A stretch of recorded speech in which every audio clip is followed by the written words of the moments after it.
And we are live. Good afternoon, everyone. We are live with Lrtn. My name is Daryl Kennedy. And I'm Garris Jackson. And today we are being joined by Ms. Portia Kamara. She is the Executive Director of the Multicultural Families Community Services. And she's here to talk to us today about the census. And why don't we just bring her in and she'll be able to explain more to you. Hello, Ms. Kamara. Hello, how are you? Good, how are you? I'm great. How are you? Very well.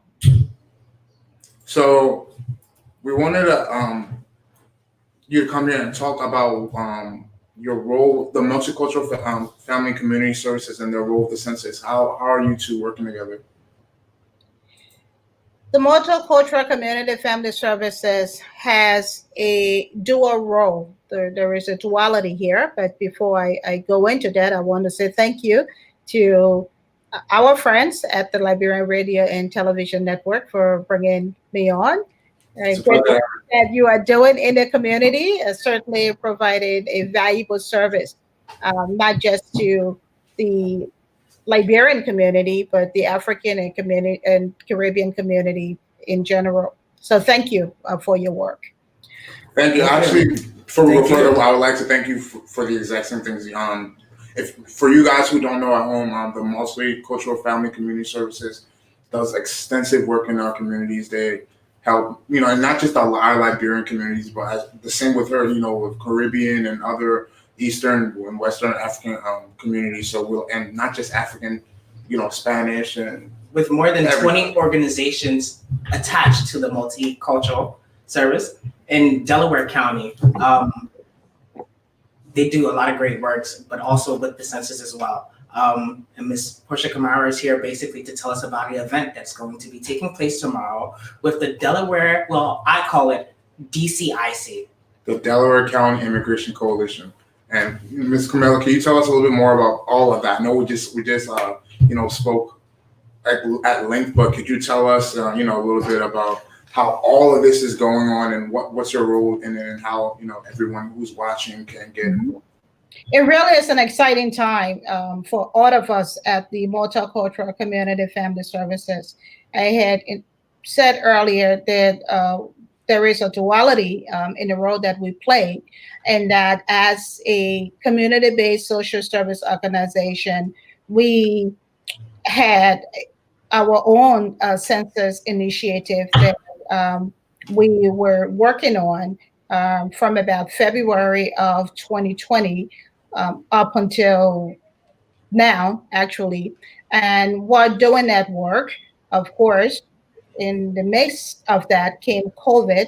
And as we, as an organization, began to respond to COVID, we realized that the response from MCFS, which is the acronym for the Multicultural Community Family Services, our response was one that needed to be strengthened, and not strengthened as in just building our own internal capacity, but strengthened in terms of identifying other immigrant-led grassroots organizations that were operating within Delaware County, with whom we could partner and collaborate, and thus allowing us to better serve the immigrant community within Delaware County.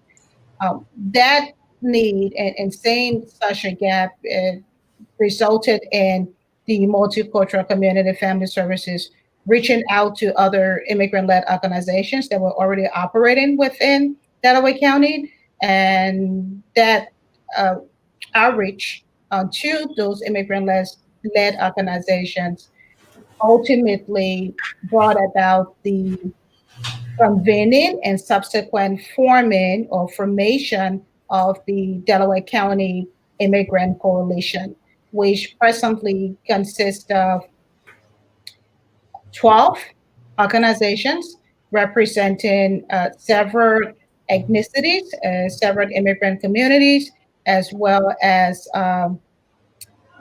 many countries. Of those coalitions of within, we have the Philadelphia Sikh Society that predominantly serve Asians from the sub-Indian continent.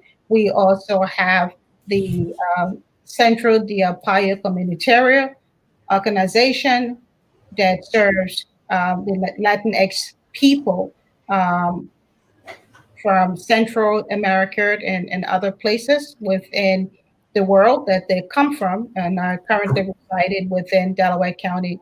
And that spans several countries from Costa Rica to, and I'm blanking out here, please forgive me, so to El Salvador, Mexico, and many others. Within the coalition, we also have the Sierra Leonean Youth Association, a Nigerian organization, the Liberian Association of Pennsylvania, the All Liberian Diaspora Women Association, River Cess Community Association, as well as the Haitian uh, Community Association, otherwise known as the Organization for Another Haiti, and the Ethiopian Association of Greater Philadelphia. And our focus initially was to address the many gaps in services, specifically COVID related, and its impact on our people. And in the process of doing that, we recognized the need to ensure that everyone within the immigrant community get counted. And through that work, we were very privileged to have received funding from the Foundation for Delaware County, which enable us to do the work, the census outreach that we are now doing as the Delaware County Immigrant Coalition. So Multicultural serving as the convener for the Delaware County Immigrant Coalition, working in partnership with other immigrant organizations to provide census outreach and ensure that as many people who are not yet registered or have not completed a census questionnaire can do so. And even as we're doing that, being able to continue with our own community-based initiative, census initiative, in serving in outreach to the community. So I would like to ask a quick question. In the news right now, there's a big distrust of not just the voter registration and all that, but also the census. So can you explain to me what goes into people's fears when it comes to the census, and why is it important to fulfill out the census if at all? Why is it important to complete the census? When we think about the census, oftentimes, if we do think about it or make an effort to even consider what it is, and I will submit to you that many in our community do not do so. Many do not even know what the census is, and these are facts that we are uncovering as we do this work. And when they do, the thinking or the thought process is, they want to count me. What does that mean? Very few of us in our community make the relationship between a count in the census to funding dollars that flow to the states. I want to begin by saying the census is a function of every resident of the United States. It is a function of the civic responsibility. It is a civic duty to complete the census. The census is mandated by the United States Constitution. The census is done every 10 years when everyone in the state, in the country, must get counted. The counting of every person in the state equates to federal dollars that flow from the federal government to every state. At a very minimum, for each person that gets counted in the census, the state gets $2,000, and that's baseline. The census officer may say that that range can go from $2,000 to about $3,100 per person in the state for 10 years. Pennsylvania has a population of about 13.5 million people. Think about Pennsylvania with a population of 13.5 million people. times baseline $2,000 every year over a period of 10 years. That equates to billions and billions and billions of funding dollars that flow to Pennsylvania for programs that benefit us every single day of our lives. From our kids going to school, programs for education, programs for Medicare and Medicare services, health services, programs for police and fire safety, programs for child care services, housing. Without adequate funding dollars that are coming to the state is not able to provide the security needs for the residents. And when I talk about security and safety, I'm referencing housing, I'm referencing education, I'm referencing employment, I'm referencing health.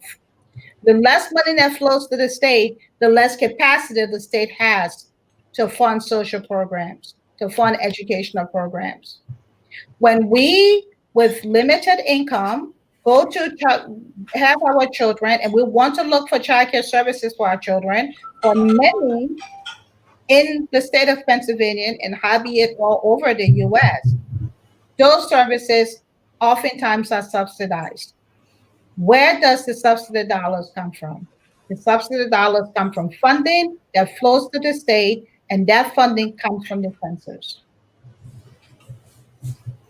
Now, Ms. Kamara, I have a really good question for you.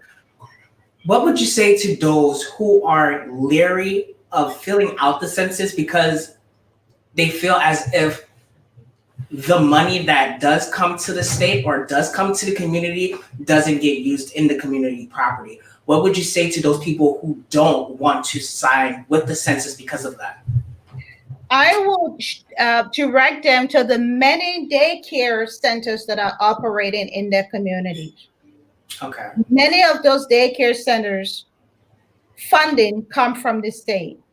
And the funding comes from the state because many of us parents and grandparents that take our children to those daycare centers are recipients of subsidized funding that makes up the difference between what we pay and what the actual cost is of having our children at those daycare centers. I would direct them to the fire station that may not be very far from their home. When an incident occurs and within minutes a fire truck arrives, that is a benefit directly that is coming from the census. I would direct them to the emergency room visits that many times as immigrants, particularly all of us, but I'm speaking specifically to the immigrant community, oftentimes because of the many challenges that we face, there comes points along our own life pathways when we may not have insurance. Or when we do, that insurance is not adequate. And as a result of that, when we become ill, we elect not to go to the hospital because we are afraid, or go to a doctor because we do not have the funds. And oftentimes the emergency rooms become our primary physician. Funding dollars that come from the census contribute to covering the cost of those emergency room visits. And I could go on and on and on. And so when we say the census does not benefit me, that says to me that we are in denial of the many ways that we benefit from the census every single day. Many of us have parents who are seniors, and these parents are residing either in the homes or perhaps in senior citizen housing. And they may be paying, because many of our parents are low income, they may be paying $200 or $250, depending on their monthly income that they get from Social Security supplemental income. But that apartment that our parents live in does not cost $290 or $250. It may actually be $1,000. Funding from the census dollars helps to make up the gap so that our parents can live independently in the comfort of their own apartments and not be a burden on their children. Oftentimes, they sometimes see that, even though we do not feel that way, but they want to live as independently as possible for as long as they can. Funding from the census help to make that happen. So again, speaking to the community, there are many ways every single day that we benefit from the census without even being aware of it. And my focus today is to direct our community's attention to the economic benefits that we receive from the census, the housing, the social, all of those things are part of the ways, many ways that funding dollars from the census are critical in ensuring that the lives of community residents are enhanced, the lives of community residents are improved, and we know when those things are happening, then we know the health of the community also is improved because the people are living well physically, socially, mentally, and behaviorally. I actually wanted to ask. Say there seems to be this fear for people who are maybe not here as a full immigrant, maybe came here as a illegal immigrant. Maybe So there's this fear that the census is going to somehow get them kicked out of the country. Like, what can you say to those people who have those type of fears? Those immigrants who have fears about following up the census because the paperwork might not be, correct at the moment. What I say is that as immigrants experiencing those fears are real. And those fears are certainly justifiable. That being said, the census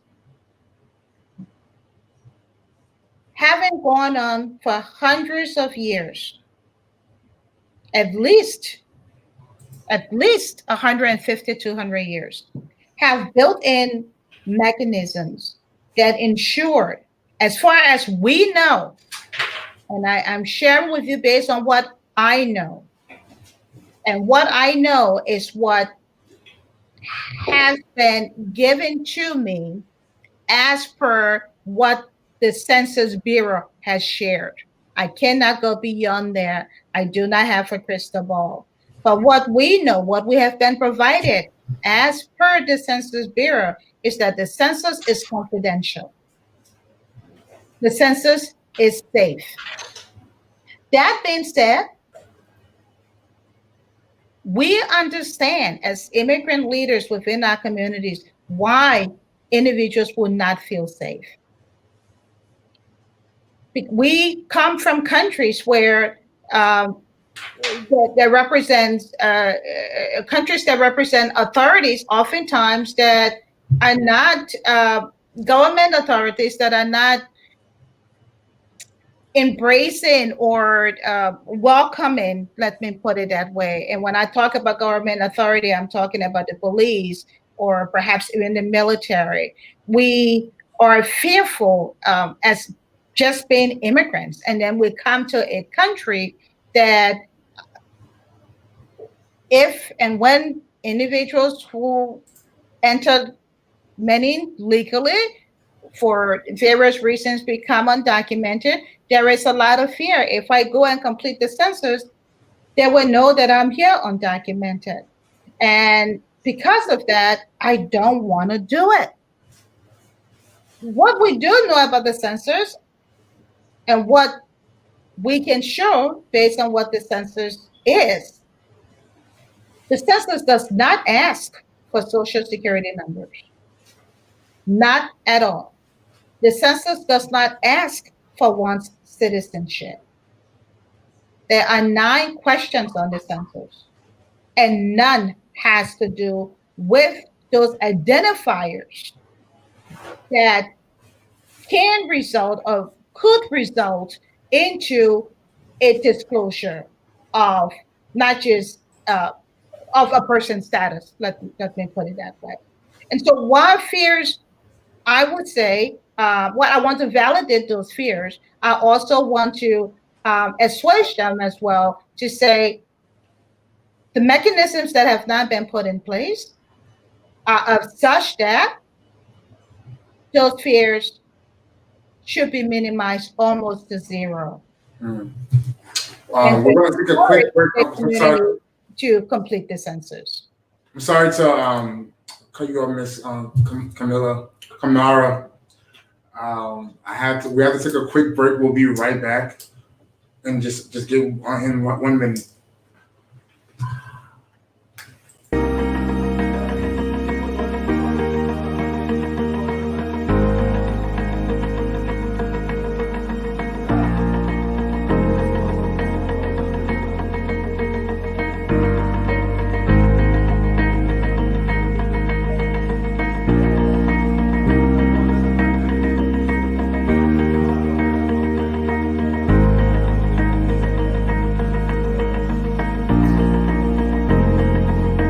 Wave Beats Music.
And we are back with Miss Portia Kamara with the MCFS in Delaware County. How are you?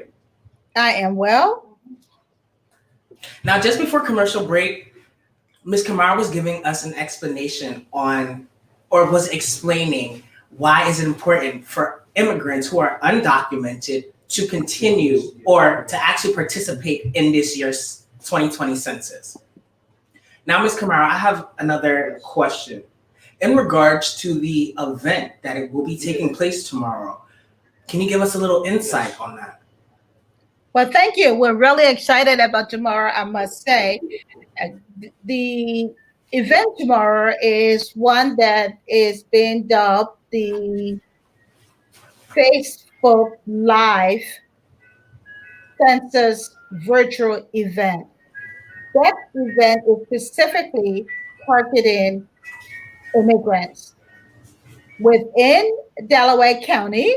Our funding is from Delaware County and our focus is Delaware County, but we do know that assuming Delaware County gets 100% census count and Philadelphia gets 50%, it will bring down the numbers within Pennsylvania. And therefore, as much as our outreach is specifically to Delaware County residents, we are really looking to serve all Pennsylvanians tomorrow. And the Facebook Live event is one that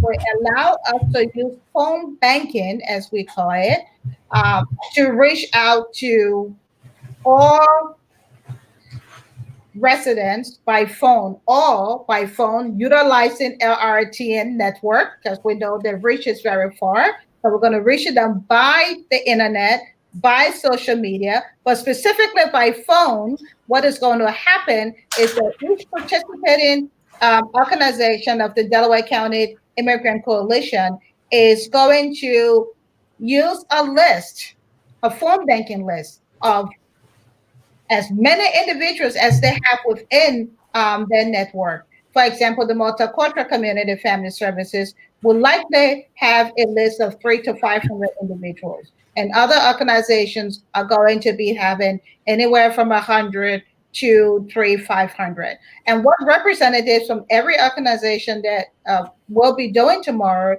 is getting on the cell phone and calling members on that list and asking, have you completed the census?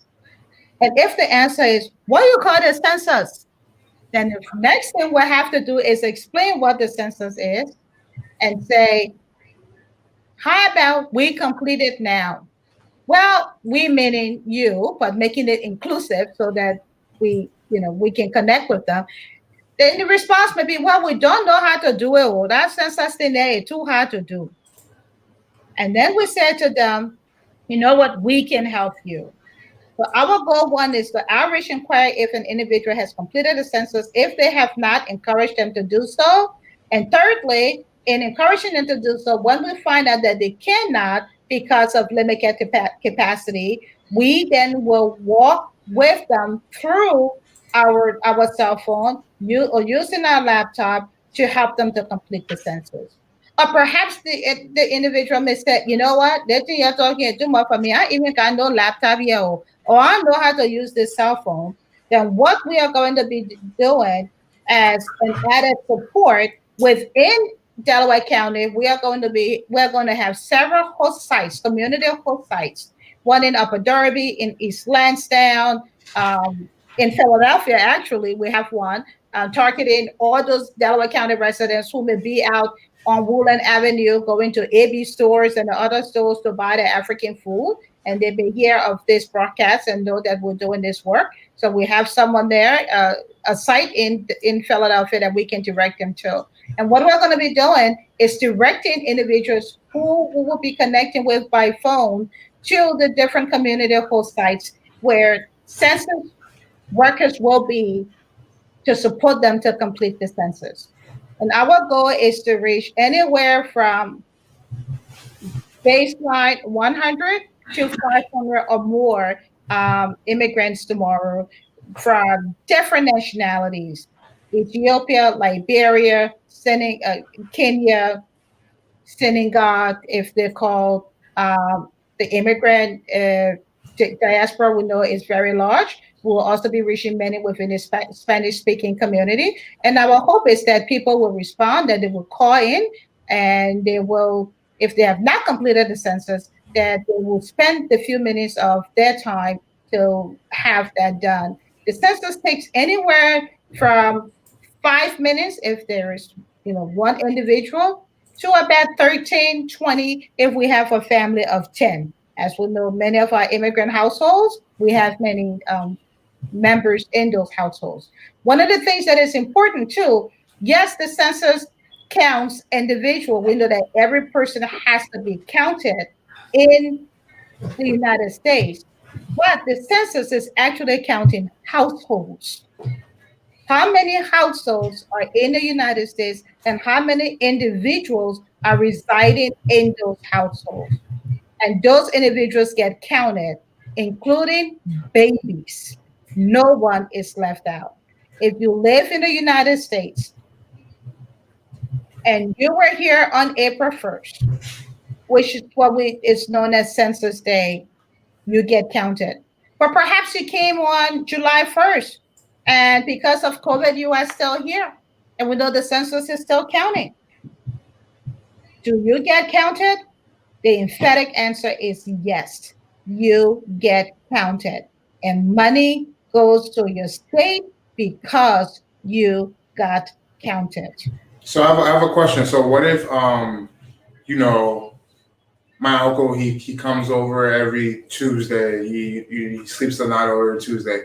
Does that mean he gets counted? Or, my one cousin, she's been, living there for the last 2-3 months. She's planning on moving out soon, but, for the last 2-3 months she's been there. What are the boundaries from counting someone as, a resident versus someone who's just there? My best friend comes over every other day. Does my best friend count? Or, how does that work? It's a great question, and thank you for asking that. Your best friend came to visit with you for 2 or 3 days. Great. But is that your best friend's primary residence? No. No. So your best friend gets counted at his primary residence. And so one of the things we encourage when it comes to completing the census is that every household identifies the individual who will complete the census on behalf of their household.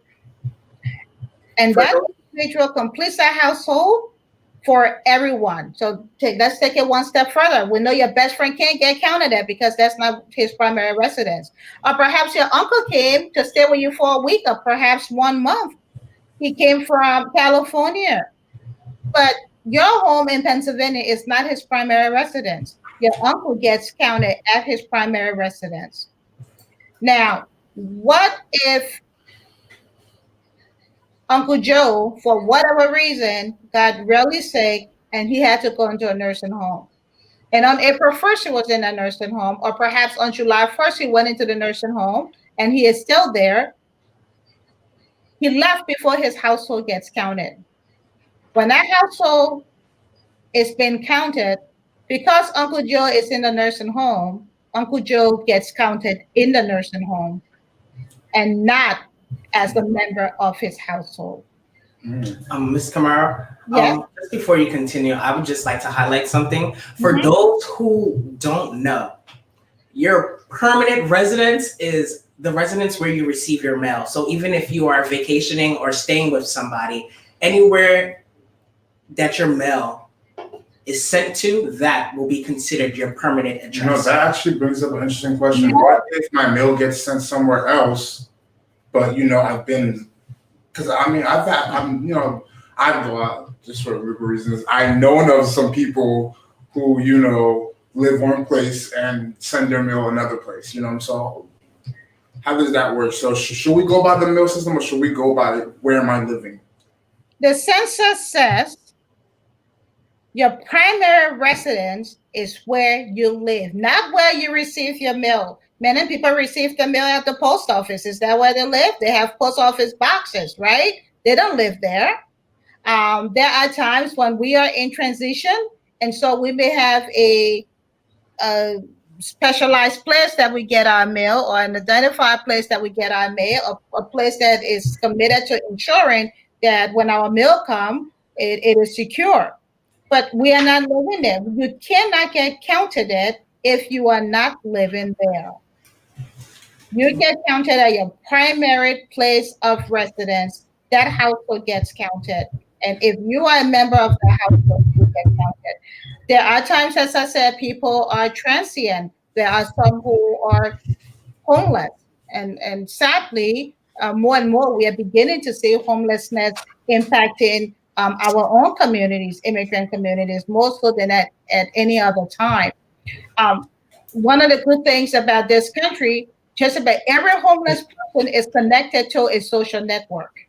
And those social institutions that feed the homeless in the morning or in the evening, or find a place to provide them shelter at night, those social organizations, or may not necessarily be social, religious organizations, and other, is where those homeless individuals will be counted. So even when people are transient, they are connected the majority of the time to some kind of system within the community, and those systems will count them. If a student is in school, however, and we know COVID sort of put a wrench through a lot of things. For kids in college, for example, those kids get counted on the college campuses, even though their primary residence is at mom and dad's house in Philadelphia. But because they're at college upwards of 6 to 9 months of the year, that becomes, for census purposes, their primary residence, and they get counted there. Or for example, individuals who are incarcerated, they will not be counted at home, but they will be counted at the facility where they are incarcerated. Sadly, unfortunately, that is deemed as a primary residence at the time. So that is where they get counted. So again, it is where you sleep. It is where your primary residence is. It's not because you went to visit little cousin Joe and you're there for 1 week and then you have to go back to Idaho. We will not count. The census says, do not count this person in Pennsylvania they need to be counted in Idaho. Thank you for clearing that up, Ms. Kamara. And one last question before we close the segment. I would like to ask you, LRTN will be covering the event tomorrow. How can we be a part of the coalition? You already are. We are having this conversation. Right? Great answer. You already are a part of this coalition by virtue of this relationship. In addition to that, Multicultural Community Family Services is one of the sponsors of our Lrtn, or the Liberian Radio and Television Network, because you run our ads. So, our census ads and many other things that we do together. So we have a relationship. You are indeed, you are now, and we are excited to have that. One of the things I really want to stress is right now, as we speak, Pennsylvania has a self-response census rate of 68.9%, meaning all of those counts of people who have completed the census and sent it in, they are self-responding to the census. That is what is called self-response census rate, 68.9. But that is not enough. Other states have 75, 80% self-response rate. Pennsylvania has an internet response rate of 53.8. That means those are the individuals who are going online to complete the census. Going to the internet to complete the census is just one way to do it. One approach, one method. You can complete the census by mail. You can complete the census by telephone, or you can complete the census by going online. And that is what we're advocating for. In fact, keep it simple, my2020census.gov. My2020census.gov. It takes anywhere from 6, I said 20, and that is really the high end, but 6 to 13 minutes. My2020census.gov. We want to raise the self-response rate of Pennsylvania. We want to take it from 68.9 to 75. Philadelphia self-response rate right now, 55.6. Philadelphia has a population of over 1.5 million people. Think about how much money Philadelphia is going to lose because of such a low self-response rate. Upper Darby, where I live, has a self-response rate of, Delaware County, 72.3. Oh, and I'm really excited about that. Upper Darby, 67.1. But we're not putting our horns. It's still not enough. We want 100%. We want every single dollar that the federal government has for us. And we will not get it unless we complete the census.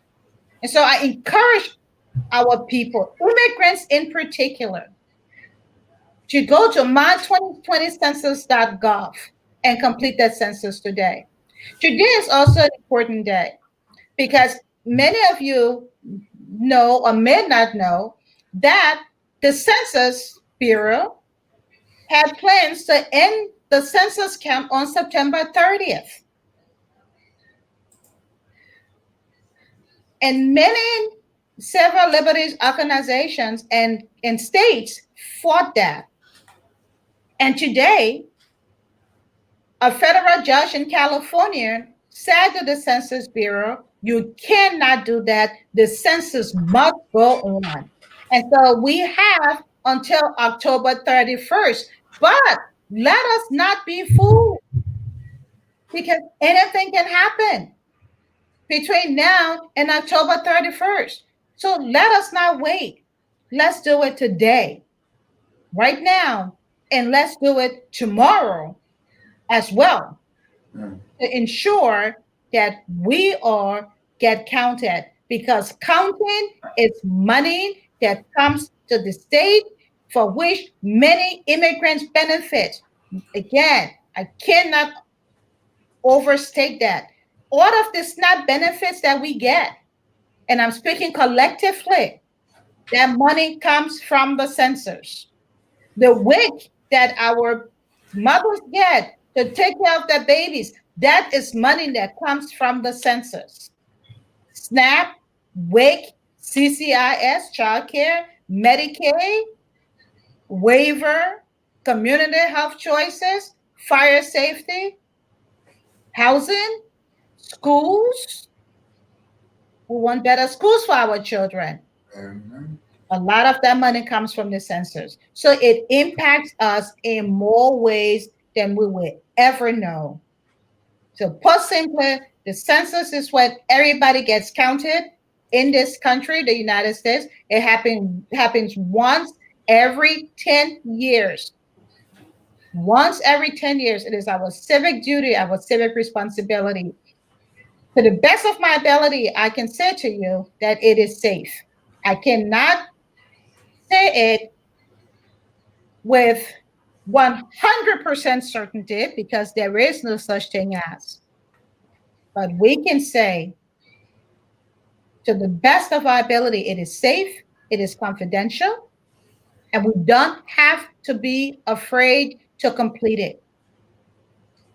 There are not identifiers, as far as we know, that can point to John as being undocumented, that can point to Susie as being undocumented, because the census does not ask for those identifiers. Thank you so much, Ms. Kamara. And we would like to, first, before we close, we would like to thank you and MCCFS of Delaware County for all the work that you guys have been doing out there for immigrants. PSA to all my immigrants out there in Delaware County. Please, please, please, I cannot urge enough that you should take the opportunity, despite the census going on right now, other than the census going on right now, as I should say, you should take the opportunity to actually go down to your local services office, take the opportunity to meet those people there, learn about the services they have that can pertain to you, and see how best you can better yourself and the community at large. So thank you, Ms. Kamara, for all that you're doing for Delaware County. Thank you, and I would encourage you to continue to run our flyer. We will see you tomorrow. The census All right. live event, virtual event tomorrow is going to be taking place in Upper Darby at 150 Hampden Road, Upper Darby, Pennsylvania, from 5 p.m. to 7:30 p.m. It is going to be a lot of fun, and our goal is to get as many people completing the census as we possibly can. We know it can be done. Think about the many ways that we as a community benefit from funding dollars that flow from the census. And my heart and hope is that in becoming aware of this knowledge, we will not act upon it by taking the next steps and completing the census. My2020census.gov. Thank you. And let's take that 68.9 and make that 100%. Thank you, Ms. Kamara.